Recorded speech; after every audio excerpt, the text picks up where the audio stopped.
Coming up next on NewsDepth, we get a look inside the newest branch of the military, Space Force. Plus, celebrate Hispanic Heritage Month with an amazing artist. A slippery situation in California impacts businesses and wildlife.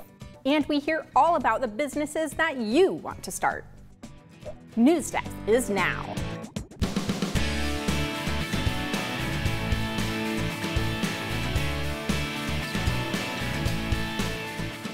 They say don't cry over spilled milk, but spilled oil, that's a different story. Hello everybody, I'm Margaret Cavalier, filling in for Rick Jackson. Thanks for joining us. A massive oil spill along the Southern California coast is harming wildlife and businesses. The spill, which began at the start of the month, has been traced to a damaged underwater pipeline near Huntington Beach. Up to 144,000 gallons of crude oil flowed into the Pacific Ocean. Crude oil is a fossil fuel, which is refined into gas to power vehicles and energy plants. Officials say a 4,000-foot section of the pipe was bent and broken. The pipe lays along the ocean floor, about 98 feet underwater, and is encased in concrete. Officials are looking into what damaged the pipe, maybe the anchor of a ship, and are scrutinizing pipe owner Amplify Energy. Still, others are focused on cleaning up the major mess. Sarah Sidner reports from Huntington Beach. Sarah? We have now learned the company that owns the pipeline responsible for the California oil spill says it did not detect a leak until the day after residents reported smelling strong fumes. We were not aware of anything Friday night. The revelations are raising questions about its ability to detect spills. Officials also upped the maximum potential amount of crude oil that has gushed out into the Pacific Ocean from 126,000 gallons to 144,000. The impact to the environment is going to last years, potentially even decades. Water quality scientists like Luke Ginger are sick and tired of excuses for oil spills. These spills have occurred for as long as oil extraction has happened, and despite advances in technology, despite new regulations, this industry continues to skirt those regulations, ignore regulations, and continues to pollute.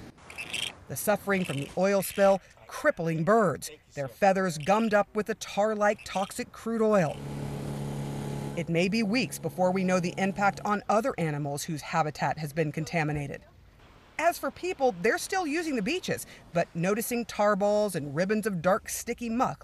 They are trying to clean it up as we speak, but there is a lot of work to do, and we still don't know the extent of exactly just how much oil has been spilled. But the damage is done, not just to wildlife, but the tourism business out on the water. Any kind of oil that you see, it's usually a big clump. It's usually a dark spot. Captain Peg makes his living chartering boats. All rides are canceled for now. How is this affecting business? Well, it's affecting business because nobody can leave the harbor. For how long? They say 2 to 3 weeks minimum. Meantime, Amplify is facing increased scrutiny created 4 years ago out of the bankruptcy of another small company. Federal regulators found 125 non-compliance incidents over 11 years by Amplify's subsidiary responsible for the upkeep of the pipeline. Government and court records show. We have examined more than 8,000 feet of pipe. Amplify indicated it was sending divers down to find the source of the leak. That did not sit well with Orange County's district attorney. If that is not done independently, that is a travesty. The company should not be responsible for leading its own investigation. Thanks, Sarah. The Orange County District Attorney Todd Spitzer, who you heard at the end of that story, says he, along with the California State Attorney General and the Federal Justice Department, are pursuing a criminal investigation regarding the spill. They want to know who is to blame and hold them accountable. Well, from a big natural disaster, let's zoom on down to microscopic Mother Nature. Micro is a prefix meaning small. Think microorganism, microchip, microscope, and have you ever heard of photomicrography? The Nikon Small World competition celebrates the beauty of photomicrography, images taken while looking through a microscope. You might be surprised by the staggering art invisible to our regular eyes. Jeremy Roth has a report on the winners of this year's contest. Jeremy? Mind-blowing images and video captured through microscopes prove it's not just a small world after all, but an amazing one. Since 1975, the Nikon Small World Competition has been an annual showcase for a very unique brand of visual artist, one who spends most of their time peering into a world of the unseen. Photomicrographers the world over submit stunning works, and 2021's field of finalists represents micrography's delicate balance between clever artistry and scientific discipline. You really have to have a very good understanding of the microscopes and how they form images to be able to really to put a lot of this stuff together. First place winner Jason Kirk's image of the underside of a southern live oak leaf covered in white trichomes was a result not of one microscope shot, but literally hundreds. They have a very shallow depth of focus, so what's in focus at any one given time is really, really narrow. So you have to take a couple hundred images in some cases and then kind of squish them together into one final image. This layering technique is one of many, including color staining and strategic pinpoint lighting used to achieve a desired visual effect. In some cases, imagers even prompt chemical reactions at a cellular level. It's this intersection between science and art that makes Nikon's annual competition and the inspired creators at its core so fascinating. It brings these kind of worlds to the forefront to where people can see them, and you're able to see something that you pass by every single day and you don't even know it's there. I'm Jeremy Roth, reporting. Thanks, Jeremy. For this week's question, we want to know, what would you like to see under a microscope and why? Bonus points if you send in a photo or drawing showing us what you think your item would look like up close. And let's stick with art. Did you know we are wrapping up Hispanic Heritage Month? Hispanic Heritage Month is a time to recognize the impact and influence of Hispanic Americans on our history and culture. President Ronald Reagan signed a law creating the designation in 1988. The celebration runs from September 15th to October 15th.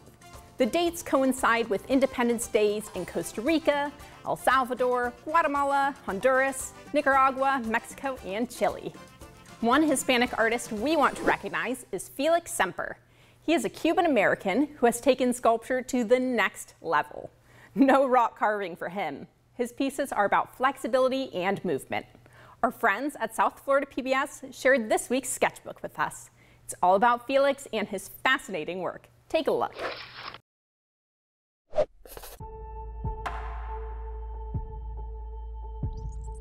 They can't believe that it just does this. If you touch it, I mean, it's solid. And then all of a sudden it becomes something else. It expands and moves, and it gives you that idea of flexibility, of movement. And that's what I was trying to achieve when I made this, you know. And not just the top, it goes all the way up to the bottom. Somehow I've been able to change the way that we perceive sculpture. It entertains, it excites.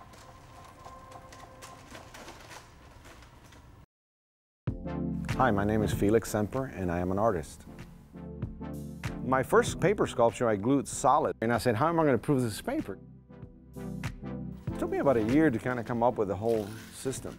And once that happened, that first sculpture, I took it to New York, and I went to Washington Square Park and just kind of messed around with people. I just wanted to get people's feedback and reaction. It started going viral.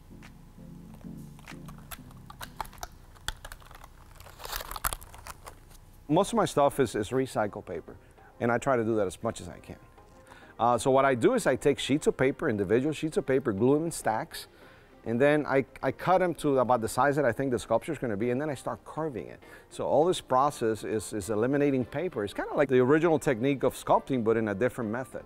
I'm using paper versus stone or any other medium. But the fun part about it is that I paint it and give it the original look. So you really, a lot of times you can't really tell if it's paper of what we're talking about. I was invited to a dinner, like a wine dinner. And then I brought this bottle with me. And everybody brought their own bottle and stuff. So I walk in like that, I say, oh wow, you got a nice French bottle right there. I say, yeah, it's Bordeaux, man. Here, let me. When this were like that, they were freaking out. They went crazy. Things that are inspire me are things that are around me. I made a Lay's potato chip bags. And then Aesop Rocky bought it. And then, you know, all these celebrities started talking, so it's just kind of exploded that way. So it involves painting, and it involves sculpture, and it involves performance art, because I take these pieces and I go into the public, I open them and show them what it does, so it becomes a performance art.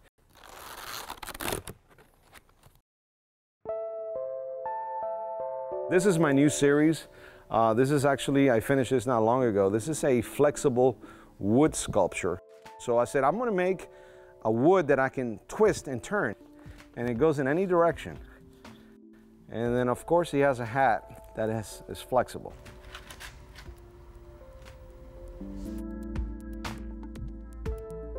I went to a place where it had like old junk stuff, and then this old TV was just sitting around there. When I saw the TV, it's from the 1950s. I said, I wonder how many people watch, you know, like what was the most famous show back in the day, you know, the kids loved. So I was, you know, I did some research, and it was, you know, Howdy Doody. So I said, I bet I can put Howdy Doody in there in black and white, and I want to just kind of bring it, you kind of mix all kinds of mediums together. So I develop a motor and put it inside, and Howdy Doody comes up, remote control, and, you know, he expands.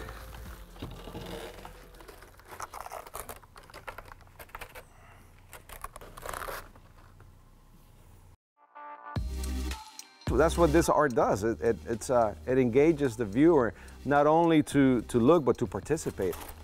You know, it just keeps evolving, and that's the beauty about this art. I think it expands your mind, because you know, you're looking at an object that is solid, and all of a sudden this object does something else. I can do anything, I think, with paper.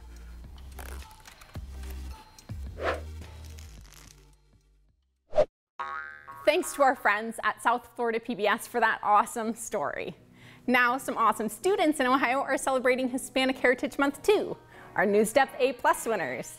The Cuyahoga Heights High School Spanish Club is breaking down language barriers classroom by classroom. For their work raising cultural awareness, they earned this week's NewsDepth A+. Like a real-life version of a language app, the club members labeled common items in classrooms with their Spanish equivalent words. And it worked. Club members say students learned the Spanish words for books, desk, and other classroom objects. 11th grader Kayla told us, I know a few middle schoolers actually enjoy it because they find learning a second language scary. So when you have the words everybody knows, then it makes it a little easier for them. The Spanish Club has grown from 7 members to 40 in just 1 year. Spanish teacher Christine Bennett said she thinks this is because of the positive example the high schoolers have set for the younger students. During Hispanic Heritage Month, club members are also selling bracelets, or pulsera in Spanish, to help raise money to fund educational programs in Nicaragua and Guatemala, which do not provide free public education. The Pulsera project also helps provide trade skills for the workers in Central America who make the bracelets. Spanish Club has helped me learn what I can do to help these people who are less fortunate, said Amy, a sophomore in the club. Anna, also a sophomore, says, when we learn about their heritage and they come to the United States, we can also have a better understanding to welcome them and accept them into our community. Felicidades to the Cuyahoga Heights High School Spanish Club for spreading cultural awareness to their peers. We're proud to award you this week's NewsDepth A+. Okay, time to blast off. We told you at the beginning of the season about the billionaires who flew to space over the summer. Amazon founder Jeff Bezos took the oldest and youngest person to space with him. Well, Russia just made another first for space exploration, the first movie made in space. Last week, the country launched a film producer and actress into space. They headed for the International Space Station, perhaps the most exciting set for a movie ever. Before we fly to the stars, with the stars, let's learn a little bit about their country, Russia. Privet, welcome to the largest country in the world. Russia covers about 1/10 of all the world's land. Being so vast, it encompasses a wide range of ecosystems and comes with plenty of natural resources, including crude oil, coal, and natural gas. The country has long, cold winters. Its capital is Moscow, where the republic is led by the people's elected president, currently Vladimir Putin. All right, though, on to the space launch. Julia Chatterley has the details. It's the final frontier of filmmaking, and a first for one lucky star who will feature in the first movie made in the stars. It seems like a role custom-made for actor Tom Cruise, known for his gravity-defying stunts like hanging off the side of a plane or scaling the world's tallest building. Last year, NASA said it was planning to make a movie with Cruise on the International Space Station. But the winner of this space race is Moscow over Hollywood. Russian actress Yulia Peresild lifts off Tuesday in a Soyuz spacecraft to travel to the International Space Station in what could be one of the most unusual commutes ever to a movie set. I'm not afraid of anything. I just really want us to make a good movie. And I really want our health, which, as it turns out to be generally good, to not let us down. The lead actress will be accompanied into space by her director. Both had to learn not only their screen parts, but work with professional cosmonauts for months, undergoing weightlessness training with a backup crew, as well as centrifuge tests and parachute drills. During this time, they really tortured us. They didn't beat us up, though, but made us memorize a lot of unknown abbreviations and squeezed us completely. The two will spend 12 days filming on the space station. Cosmonauts on the ISS will also appear in the movie, which is currently titled The Challenge. And that is what the actress says she expects the experience to be, as she and her colleague will have to play multiple roles. Since he will have to be a camera operator, director, and a lighting engineer, I will have to be a makeup artist, costume designer, and an actress. Fans will have to judge if the film becomes an international blockbuster, but its out-of-this-world location already makes it a groundbreaking movie. Thanks, Julia. Now, this isn't the first time the United States and Russia have competed to be the first at something in space.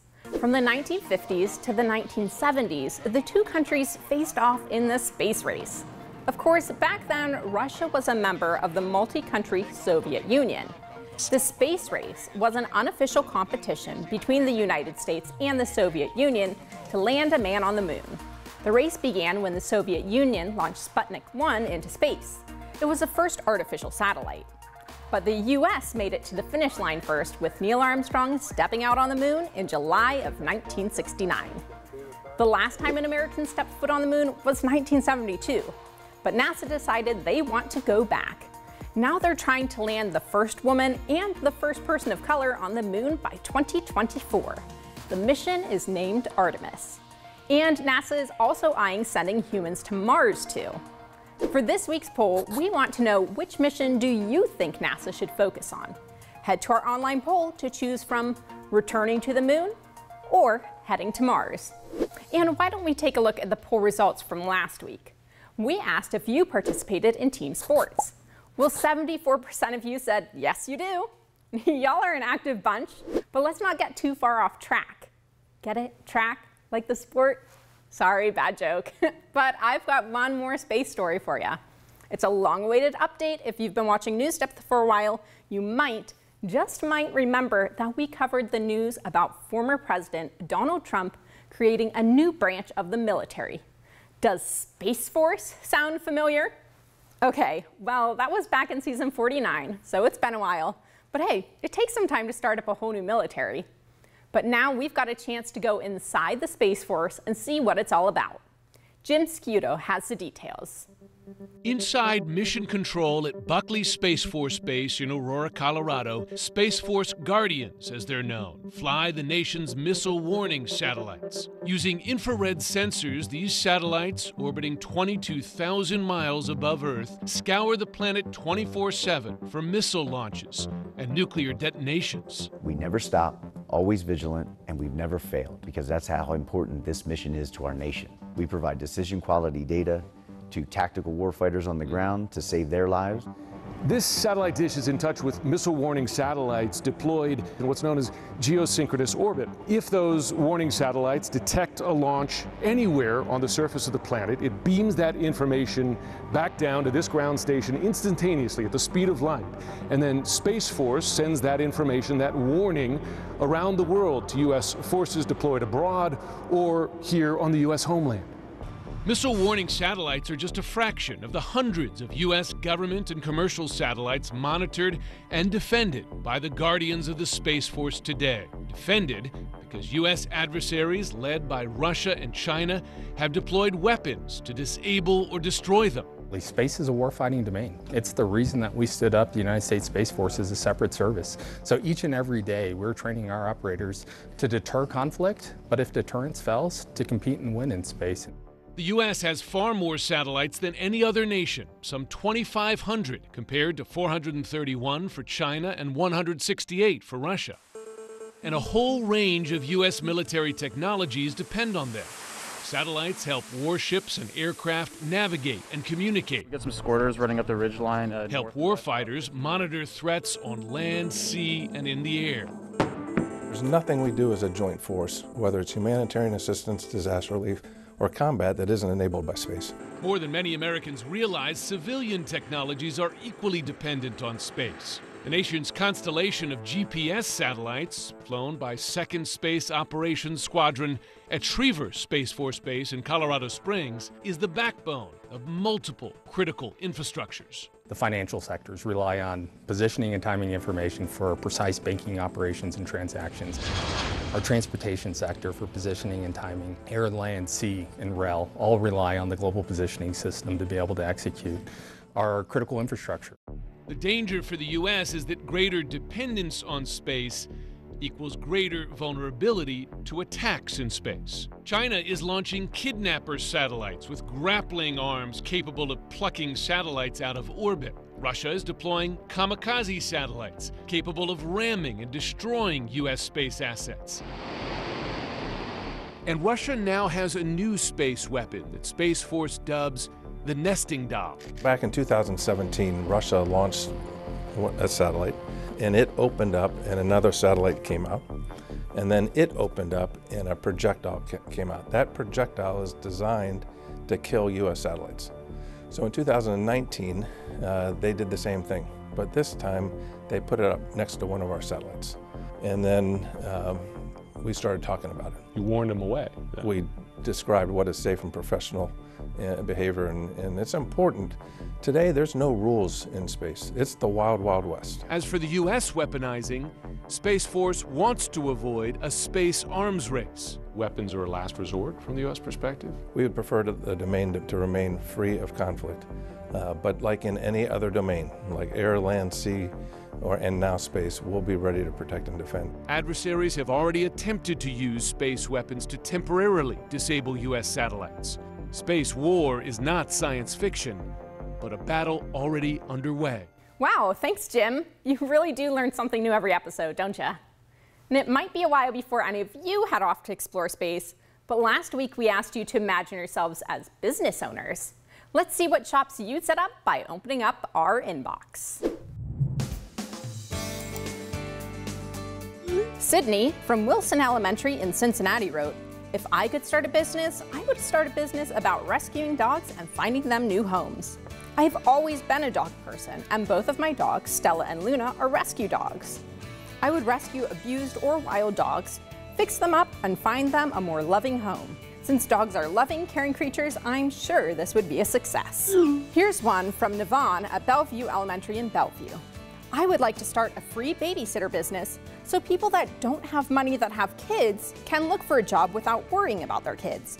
Or just for people to have somewhere to drop off for the hours that they have to work." Connor from William Bruce Elementary in Eaton wrote, "I would like to start a game creating business. The game creating business I would like to start is going to be where we make all sorts of new games. I've always wanted to create my own games. So this is why I want to have a game creating business."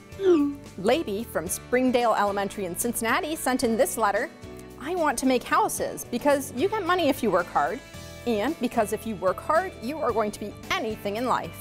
I want to be like my dad. He is a worker, he makes houses, he is the best dad. When I grow up, I'm going to be like him." And finally, all the way from their home school in Tigard, Oregon, we've got a double letter from Abe and Wes. Abe wrote, "The business I would like to make is Dungeons and Dragons store, because D&D is my favorite role-playing game. My store would have all the books and figures and all the stuff you need to start playing." Wes wrote, "The business I would like to start is a video game shop because video games are fun to play. I would sell consoles and games." Hey, maybe you two could go in business with Connor. Excellent entrepreneurship ideas, everyone. Well, I know a cat who already found her career calling, our very own cuteness correspondent. Let's see what she's pawed up for us in this week's petting zoo.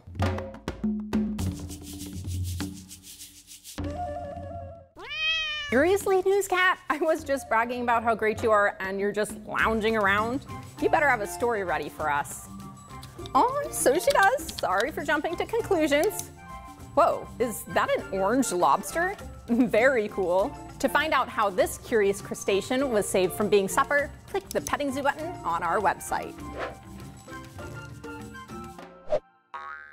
Thank you, Newscat. You know, I gotta give her credit. She always does have a story for us. And she did show up for her photo shoot the other day. We're in the process of designing this year's Newscat poster. Teachers, to get a poster for your class, make sure you're signed up for our newsletter. You can find the sign up right on the homepage. And that's going to do it for us, but as always, we want to hear from you. And there's plenty of ways to stay in touch with us. You can write to us. We're at 1375 Euclid Avenue. That's Cleveland, Ohio. Zip code here is 44115. You can email us at newsdepth@ideastream.org, or you can tweet us. Our handle is @NewsDepthOhio. Thanks for joining us. I'm Margaret Cavalier. We'll see you right back here next week.